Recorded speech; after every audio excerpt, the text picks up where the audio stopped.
Yo, what's up, everybody? Today on the menu, you have me talking about songs and what goes on in making songs, what goes into songs, how you make songs. I've been working. I took this week off. It's been really busy with everything I do. I mix and master music as my living. I have a worldwide client base ranging from hobbyists to professional DJs and producers. And sometimes just I need a break to get into my own music. I've been making music for 30 years, and this week I finished the song. I've been testing Bitwig. I think it's great. There's actually, if you want to see my major pain points and the good things about Bitwig, there is actually a post on my Patreon, so take a look there. I won't be looking into what's great about Bitwig in this video, but I just wanted to mention that because I know you've seen me use Ableton Live all this time, and I will be using it. But I did finish a song in Bitwig, and I ended up thinking about what goes into songs. I'm a very lucky guy to be doing producer sessions over Zoom and sometimes over at my place.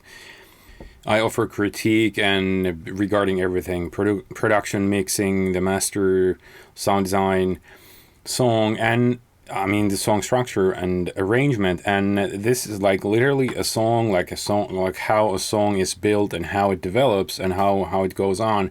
That's actually one of the topics that I help people with and offer my 2 cents. So this is why I wanted to bring up this or do this video, because there's not a whole lot of information online in terms of literally just making a song and kind of what gets you going and what's important in a song. What works here and what I will be talking about will not necessarily work for every song in the world, let alone every style of music in the world. And what I do in my music it's a bit of a formula, but it kind of works, and I try to break away from it. But so what I'll do here is just one way of doing a song and so on. So without further ado, let's get busy. Oh yeah, by the way, this song will be available for my patrons through my Patreon page. It's not a totally fully song. I think it's missing like a little bit, but just for like study purposes, because I will not be playing the whole song in this video. So you can, if you're subscribed to my Patreon, you can get the song from there and just take a listen. I'll probably finish this song fully at some point, and it'll be on my releases, so I won't put the stems there. It'll be MP3 320 quality, so it's very decent listening quality. If you want to play it out, it's fine. So grab this whole song from my Patreon, and I will not play this song fully here, but I will play through the sections and also explain what goes on in them. What I want to start with is my philosophy, or like a recipe in a way, and what has to kind of work before I get into a song. So let's start just right here. So let me loop this section. So my philosophy for a long time has been that I work on one loop for a long time, and a lot of people do that. I think the biggest, ironically almost, or I don't know, the biggest problem probably for a modern day music maker is finishing a song. I know I've seen a lot of people online saying that their biggest issue with making music is actually finishing a song. And the thing is, I know it's very much fun to actually start working on a new song. We all can do that. We can all start 3 songs a day, because that's freaking crack, right? So that's the fun part. So my philosophy has always been to sort of work on that fun part till you have enough elements in the song that will then give you everything that the song needs. What do I mean? Let me just play you this loop. By the way, I don't think this is an amazing song or anything, but it is a song. Let's go.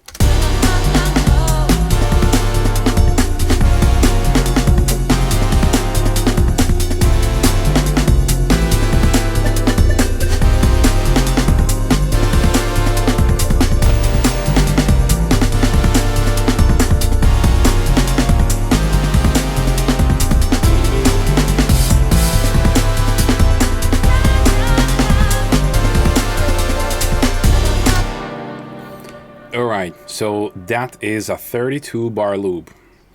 And how I often start is, obviously you have to start with an idea. Everybody does that. Everybody can do that. But the thing is, I always work on this one loop for a long time till I feel that it's kind of full and it has enough ideas and elements that I can then take further or just kind of strip back. So what I have here, obviously you heard it, but let me just do a quick run here.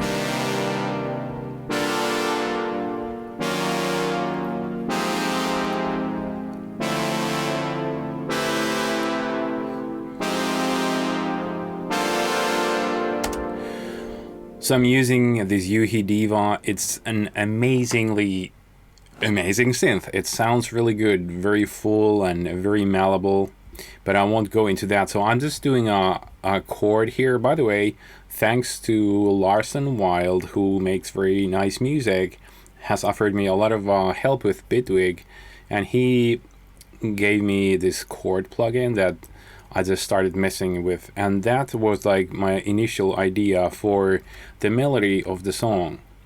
But I actually did start the song just by working on these drums here.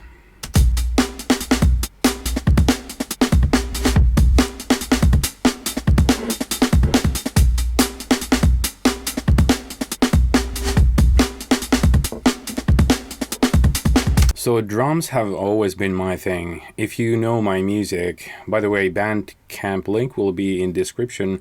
If you know my music, drums have always been my thing most of the time in most of the stuff that I've done. So obviously you need some sort of idea to get going, and to me it's often drums.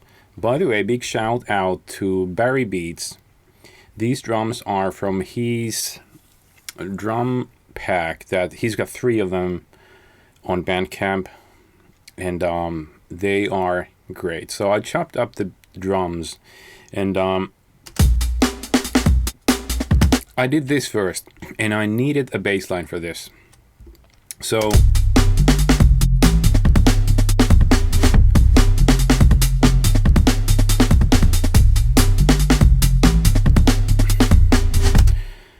I love the colors in Bitwig, just had to say that. So I first did the drums and I did the bass.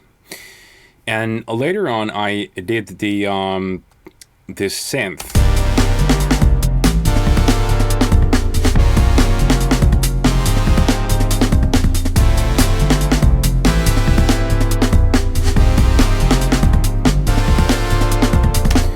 The synth will change a little bit, I will get to that.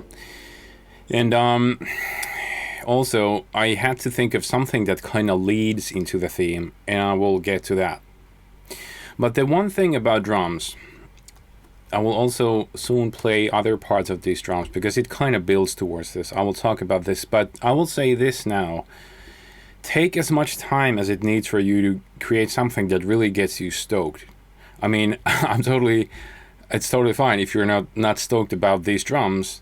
And I'm not saying that they're the greatest drums in the world, but they perfectly fit the mood that I was chasing when I started making this song. I think that is an important part of starting to make music. You don't always have it when you start it, but usually I try to get into a certain mood, and whatever reason, I did feel that I want to do a song that has organic drums and sort of FM type bass. I don't know, it's just funny, but sometimes you just get the vibe and you start working towards that. Wherever that feeling may come from, it may come from maybe listening to music. I had been listening to some Luke Vibert stuff. I love his music. But the one thing is, like I said, be ready to put time into something that you want to create to sort of I don't know how to say it, like impress yourself or whatever. I mean, I guess it's not smug, is it? I don't even care. I just make music I want to hear. So that's a big part for me. Like I'm ready to put some time on it. So these drums, I think I tried some other drums first. Then I took the drum loop from Barry Beats pack. I chop every single hit like I've been doing for way over 20 years. So then you just do the loop. And you make it work. And once you make something that works, then you can just work on something else. But I think I recently read a producer interview on computer music. I forgot the name of the guy. It actually doesn't matter, but he had a great point that he said that in every single song that he makes, he wants to create something that hopefully makes the listener feel that, yo, that is actually pretty good. Like, he used a bit of a rude term for that, so I cannot say it here. It has to be family friendly for me to keep this channel going. But he said that he wants to like make it so that when the listener listens to the music, it's like, whoa, man. I think he kind of said it that when the listener gets the vibe, he gets the vibe that this is actually, it's been made by an actual music producer who has actually put some time on this. I think the same guy said something in the same interview that, even this is his words, he said, like, even my kids can do a basic house loop that sounds good. And I kind of agree. And by the way, I'm not saying that this is like super complex or I'm some musical Jesus, because I'm not. But I'm saying I've taken the time to actually make these drums, and as you can see, I'm not working with a drum loop. I like chopping up a drum loop that has a lot of variety in the sounds. So because there's so many different snares, there's a lot of variety in the timbre. This is what gets me stoked. I don't work with a drum loop most of the time, just like take a loop and just copy and paste it. I'm often very unimpressed by that sort of music. I'm not saying that there isn't a lot of great music like that, because there is. But to me, to get sort of like something to kind of raise my interest a little more, it has to have good drums. It comes from the 90s, metalheads, good looking. So yeah, I've taken the drums to, where they sound good to me, and I feel like, I can actually start building on this. So then I did the bass, and then I did the synth, and now let me actually go to the beginning of the song, because it sort of relates to the drums, and I want to talk about how the song develops. By the way, I want to hear your comments, so whatever you feel, if you disagree with me, if you agree with me, drop comments in the comment box. I want to hear. So obviously, quickly back to my recipe. My recipe is, or my philosophy regarding the recipe is, I won't try and bake the cake before I have, let's say, most of the ingredients of the table, which kind of sucks as an analogy, because if you're going to bake the cake, you probably want to have all the ingredients, right? But let's say I have most of the ingredients here, so I can know that I can kind of start building towards this busy loop. So my point is, I work on this busy loop that has sometimes I have even more. Like, I could probably add like a string part, and there's a bit of a piano filler. I could probably do a little more. So at some point it may sound like, whoa, it's a bit much, but still, yeah, they kind of play nicely together. And then you start spreading it. An analogy would be like putting a lump of butter on a piece of bread, and then you spread it. And that is my philosophy often in making songs. So I need to make a loop that's sort of busy. It has some malleable material that I can kind of make grow or make more minimal, and I'll work towards it, and I'll work away from that. And now we're going to take a look at that. So the intro here, it's mostly just drums and the bass, because I love doing it. Like when I figured out the beats I want to use, I just love going and kind of stripping elements away. So 16 bars of the intro, it's just a drums and bass.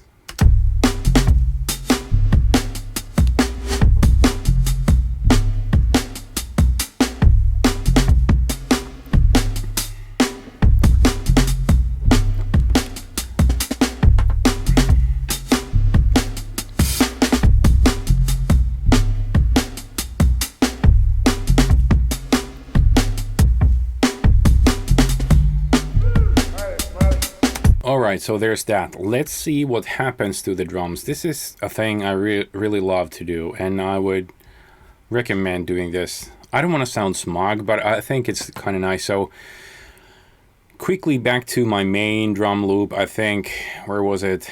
Okay, here it is, man. So let's play. So pay attention to how busy the drums are.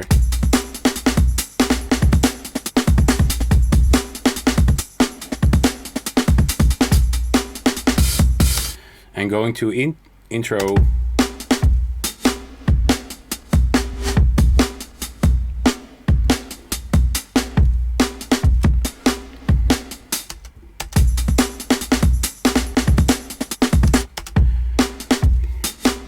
So it's not even the same pattern, it changes. So I'm starting out really sparse. So this all comes back to doing the busy loop, and then you go and, like, I've built the song, I created this loop, and I've started building from here.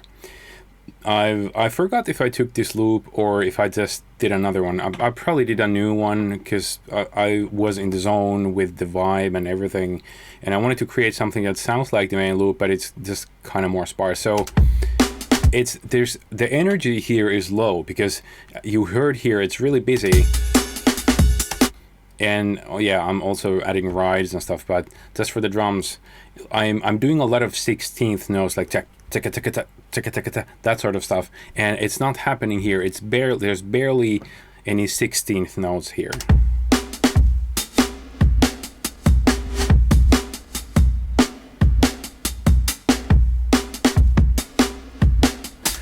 So as the song goes forward, I'm starting to add those 16th notes. I'll probably get a little more here.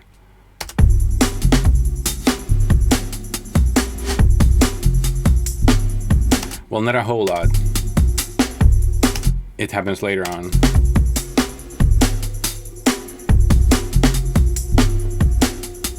Probably here.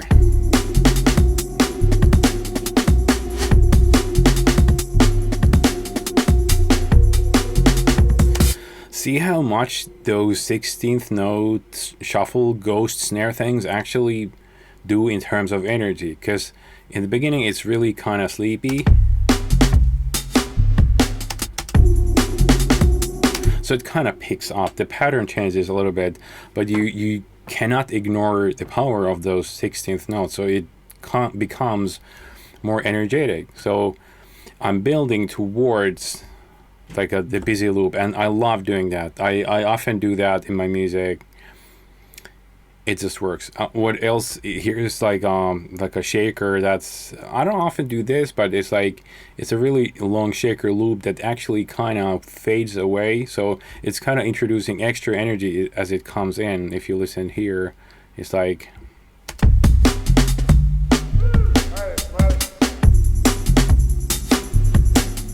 So there's a shaker, but it does fade out, so it's kind of nice. It's like the energy kind of goes away gradually.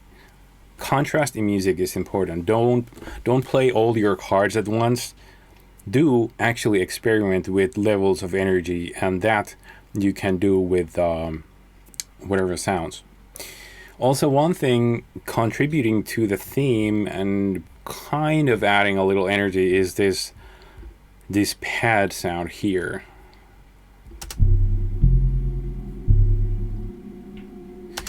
So as the song goes forward, I'm actually opening the filter here. So if I solo in on this track, it starts like this.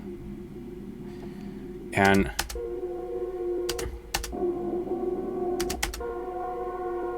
so the filter opens, so the energy is kind of seeping in, and I like doing that. So it's not like something comes like boom immediately, but the energy kind of increases. So I'm adding more action to the drums, and I'm opening up the pad here. So even if I compare this part,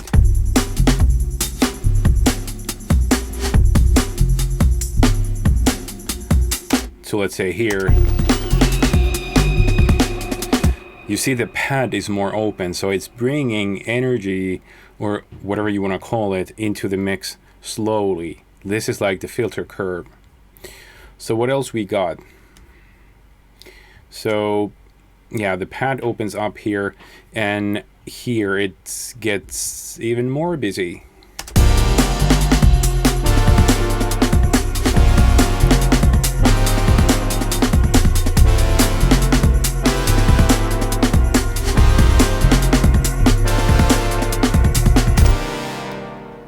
Yeah, obviously the synth comes in, but one thing, I don't do this every time, but it's kind of subtle, but the bass also kind of develops a little bit. By the way, I will show you another bass soon in this video in another song. But one thing that I'm doing to the bass is I'm adding some sustain to it. Let's compare. Obviously it starts really sleepy.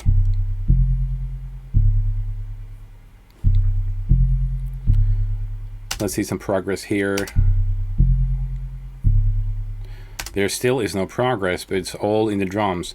But here, let's listen.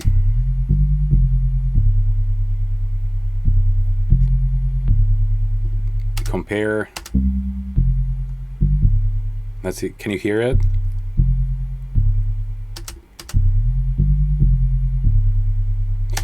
The sustain is longer, so it's injecting, once again, it's starting to put a little more energy into the mix. So it's shorter here, so the sub doesn't play as long. It's kind of short, like it's dum dum dum, but here it's longer. The automation is here, so it starts to gradually phase out. Like it sub is there for a longer time.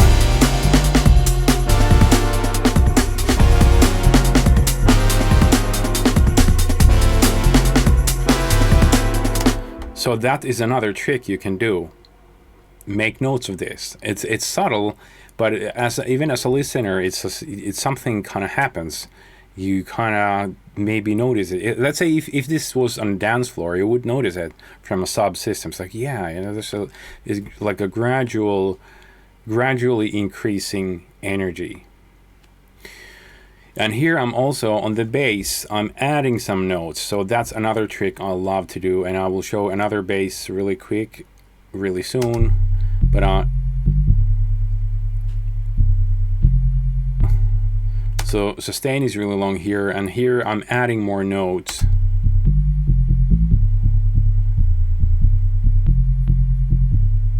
So the bass line is dancing more, whatever the term is. So if you listen to, if you compare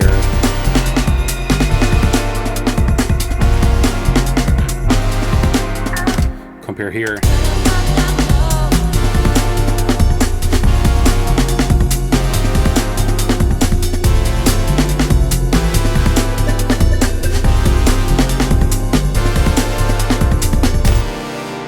Right, you heard it. So develops from like a slow, sleepy one to one that has a longer decay, and then the notes get busier. So you notice I'm not doing anything to the actual sound.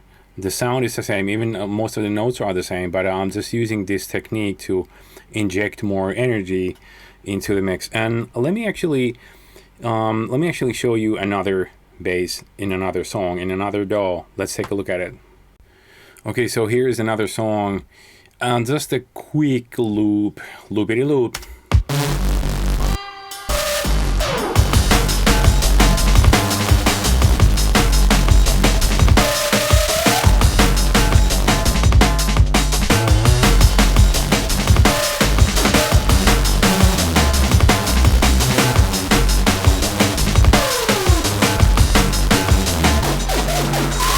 So I'm just talking about the bass here.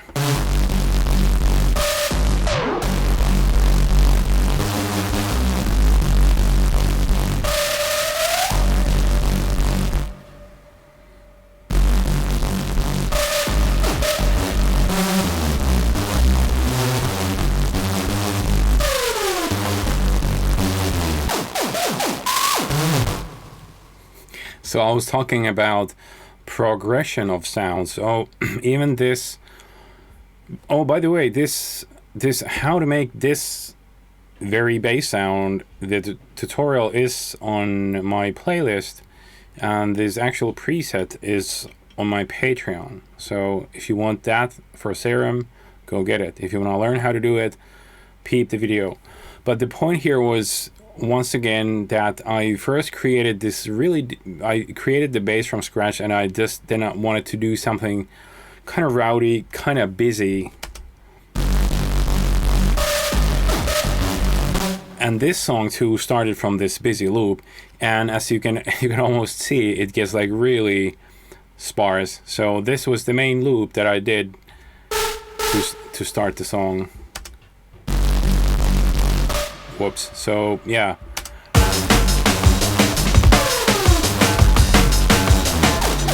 So as I was talking about this bass, it doesn't do that much, or I mean, it's not that crazy. But this is more on the like a kind of rowdy side.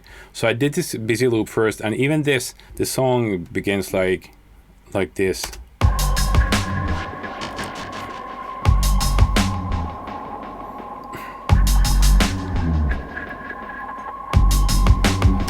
Gets to the intro main beat.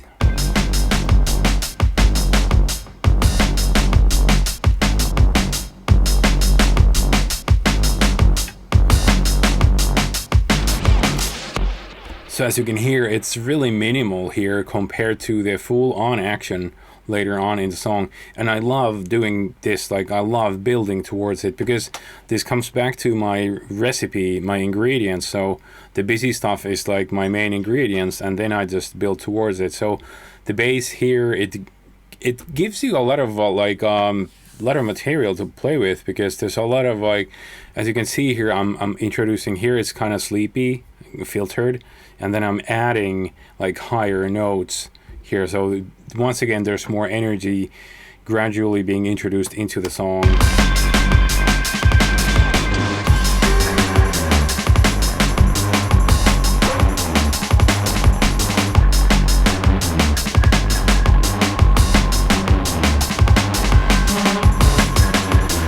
And once again, the filter is opening, I'm adding notes.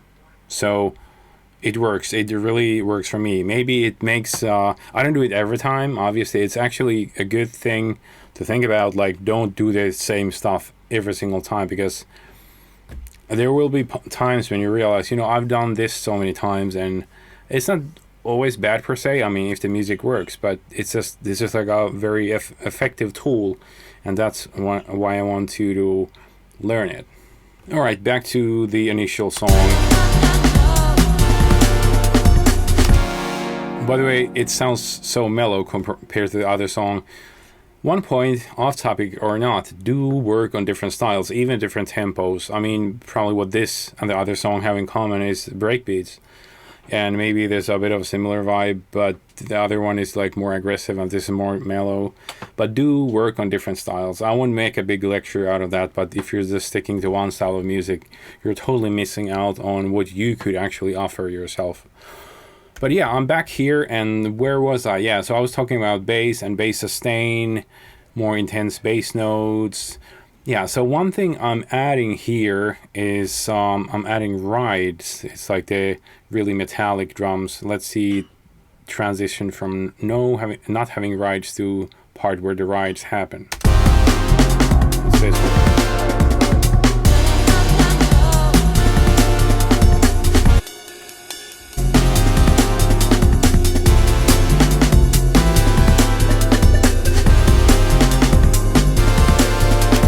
So it definitely adds energy to the drums.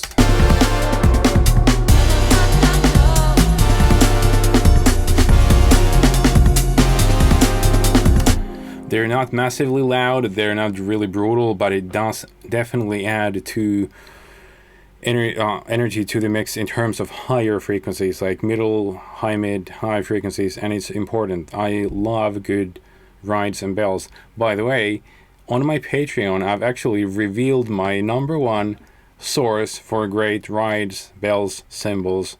So take a look there. It'll be there. Even these rides or bells are from the same source. Go check it out. So what else do I got? So yeah, one point here, I'm saying not everything has to be crazy busy. And that is the message.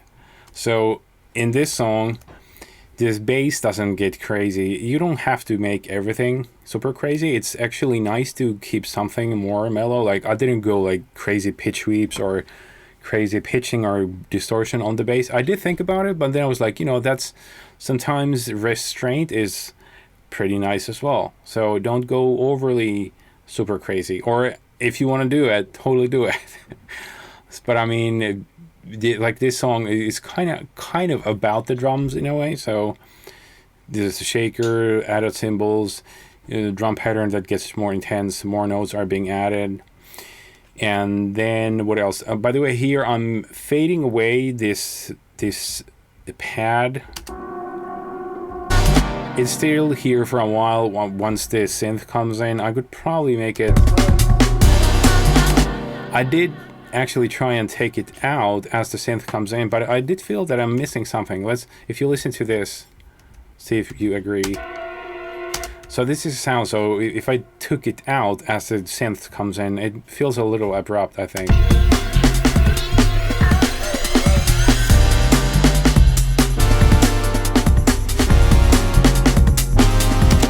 There is something missing. Let me put it back and let's listen to this sound.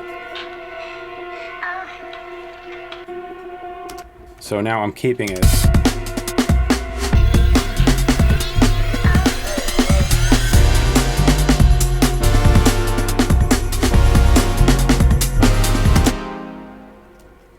So it's there in the background. It's for some reason I just wanted to lose this pad once the synth comes in, but it did feel too abrupt. One thing I think can be heard in the music of people who haven't been making music for a very long time, and we've all been there, so it's natural, is like the song section transitions can be a little clumsy and abrupt. So I think this is something to think about. Don't necessarily delete something or just mute it. It may work. And sometimes what I do, I may do like a reverb throw, so that when this is, if I did disable this, I did like increase the reverb or delay here, so that it kind of throws it into an effect, and then it kind of just fades out. Or you could fade it out, like I'm doing a very long fade here. One thing for transitions between sections is this.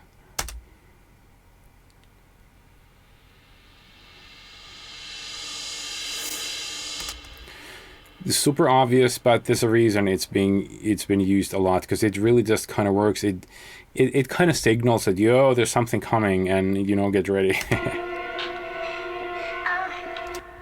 Whoops.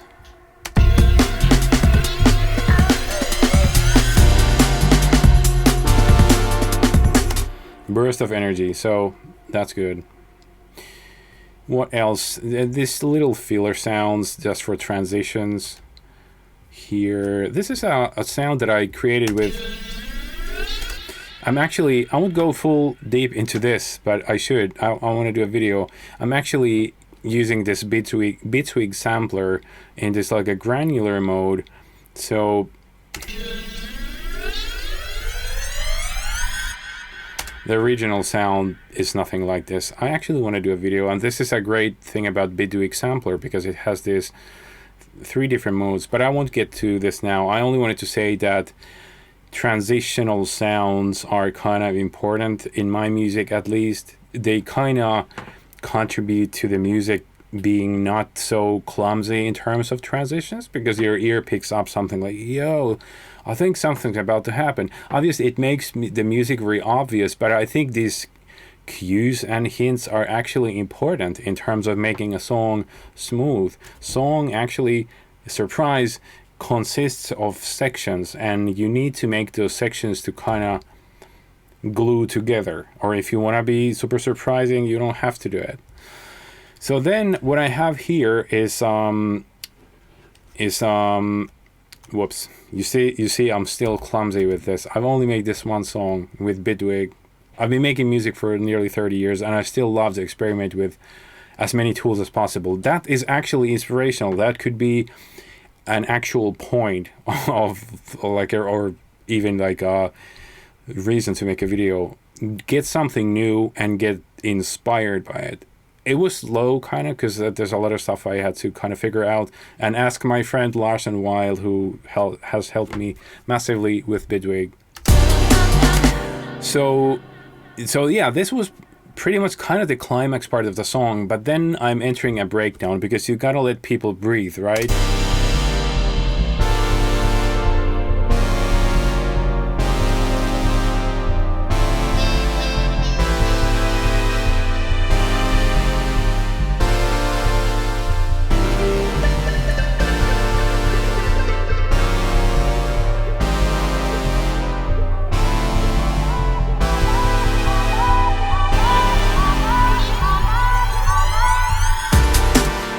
So let's take a quick look here. So I think that obviously the very obvious point of a breakdown in a song is to sort of allow the listener to breathe for a while, especially in dance music. What this is, I think, is you gotta have contrast in music, contrast in songs. Contrast can be kind of big or like on a smaller level. Contrast is even like energy in a song, like a sleepy intro, then a more energetic main part. That's contrast. So creating a breakdown is also contrast. It takes away some of the energy, and here I'm mostly just taking away the drums, but it obviously has a big effect.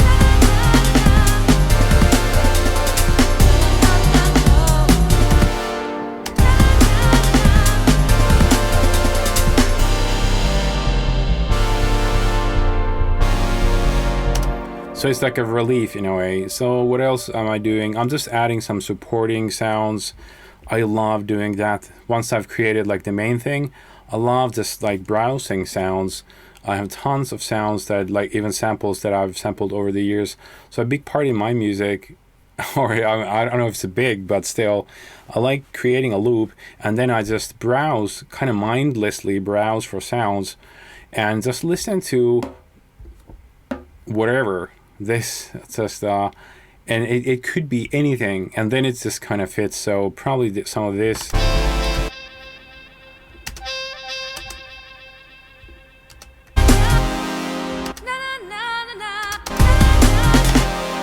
A vocal was intentionally picked. I love placing vocals. I've done it as long as I've been making music. I think somebody once made a point. I don't know if it was a compliment or an insult that you always have those vocals. I still don't know, but I still will be doing it. And actually, when you work on your music, you kind of teach yourself, or if it's not necessarily teaching, you kind of develop your sound and you figure out what you want to do. Sometimes it's happy accidents, like maybe like finding a vocal, and it's like, that fits. And then you keep doing it for a long time. And then it's like, it becomes a part of your sound. So I think one way to learn how to make music is actually to watch videos like this. No, make music, make songs. Making songs actually does teach you about making songs. Don't give up so easily. Don't give up on the 32 bar loop, and also do take heed of what I've taught you. Make the busy loop and then spread the butter on the bread.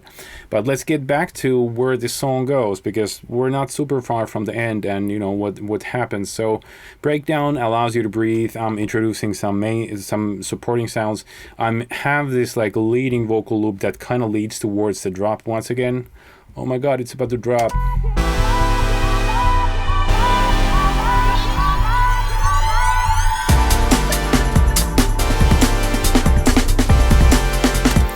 So I have this transition sound once again that I created, and then I like it. This vocal comes in, filters in, very housey, very kind of obvious. But one thing I'm doing here, I'm just one thing that kind of rubs me the wrong way in a lot of electronic music these days is the copy-paste nature. And sure enough, I've been doing some of it here, but at least I'm trying to develop the elements like the bass, sustain, gets busier, drums, pattern changes. I'm introducing more drum sounds, getting busier.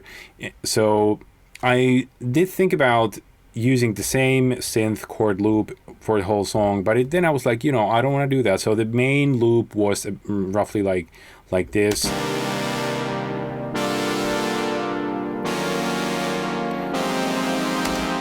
But after the breakdown, it gets kind of different and kind of more minimal, but it doesn't repeat the same thing.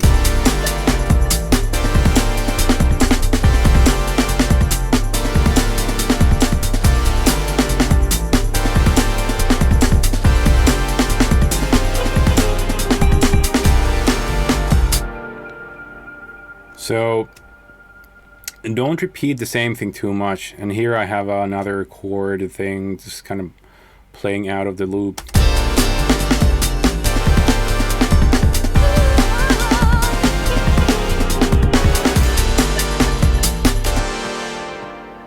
So once again, I'm at least trying to introduce some change in the song. As I've got further, or however you want to say it, like developed with music, it's one thing I've realized, like I don't want to do this super loopy music. It really just kind of makes me bored. I really freaking love the music of producers like Luke Vibert, Wagon Christ, Aphex Twin, because the one thing they do, they will introduce a lot of change in the music.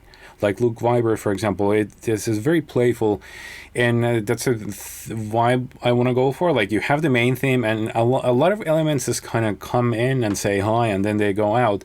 But it all just keeps it very interesting, and I find myself listening to that type of music the most, because there's a lot of almost like to discover, and you won't immediately just kind of memorize or be able to memorize the whole thing, because there's a lot of variation. So it really is something to think about.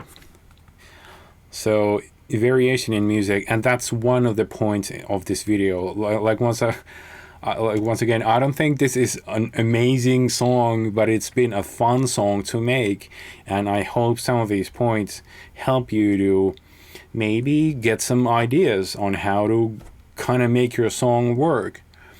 So yeah, a recap quickly. Probably you all got my points here, but yeah, just to change the elements. I don't actually have that many elements in the song. It's more, I guess it's more minimal than maximal.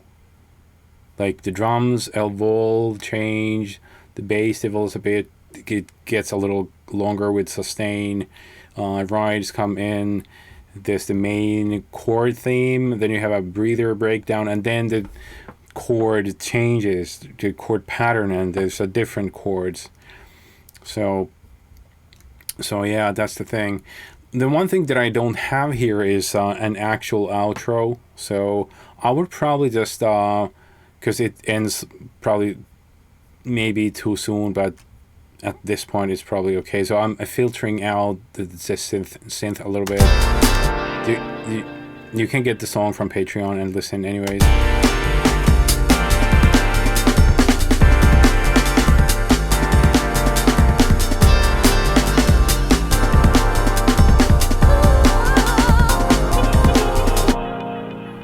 Oh yeah, there it is. So I'm closing the filter a little bit. Probably when I release this song, I want to do like maybe like 16 more outro beats, and make it kind of even more minimal. I think it's kind of important to close the story. Although this kind of thing may work, but it may annoy some people. But I guess that's the fact about any of our music. Anyway, some people will hate it, some people will love it. A lot of people are somewhere in between, some are indifferent. So make this something that works for you. But like this sort of kind of open-ended,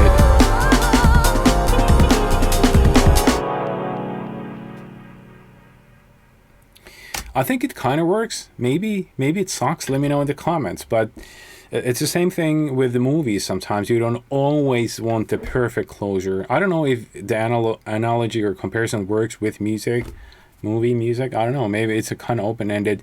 It may be slightly unsatisfying to leave it like this.